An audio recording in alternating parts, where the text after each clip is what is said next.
Hello! Kamusta? Good morning! Ayan. Minsan naman ang araw nyo. Happy Thursday! Ayan. Try natin mag-M&M vlog na. Kanood din kasi pang machine po. Minsan naman ang araw nyo. Bye! Hello, good morning, happy Thursday. Samahan niyo ako ulit sa isang araw sa pagiging stay at home nana. So, hello, ayun na nga, kumuha muna tayo ng ating lupang pataba dito sa amin garden. Dahil agricultural month nga daw, ayan, meron silang project na paganyan. Magtatanim ata sila sa school. So, ayun na nga, struggle no, dahil napakalit ang aking kutsara. Hindi ko naisip yun ha. Pero in fairness, tingnan nyo naman, medyo napuno-puno ko naman siya. At magdadala nga daw ng naka-plastic pa, separate. O, diba, may project na yung Kuya Yuan na ata ang pagiging matured ng ating estudyante, no? At paalmasulin ko nga muna siya.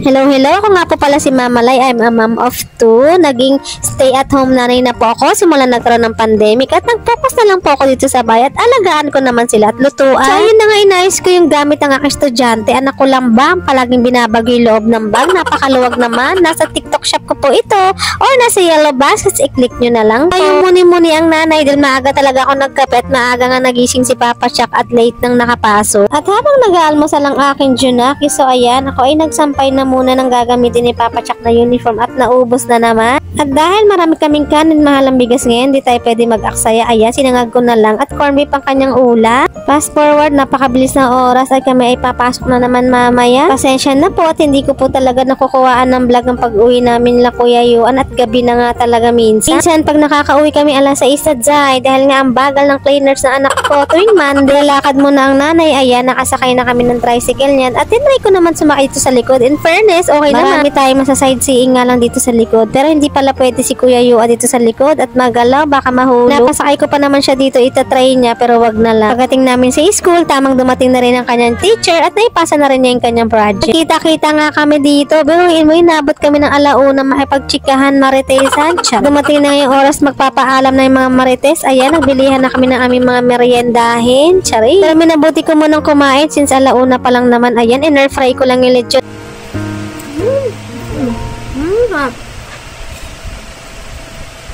At pagkatapos dumating na nga si Papa Chuck niya at hindi na ako nakapag-M&M vlog at gutom na nga ako. Ganito na lang muna yung ating ganap mga love. Salamat sa panonood at i-follow nyo po ako ulit sa aking mga social media account. Mag-ingat po kayo palagi.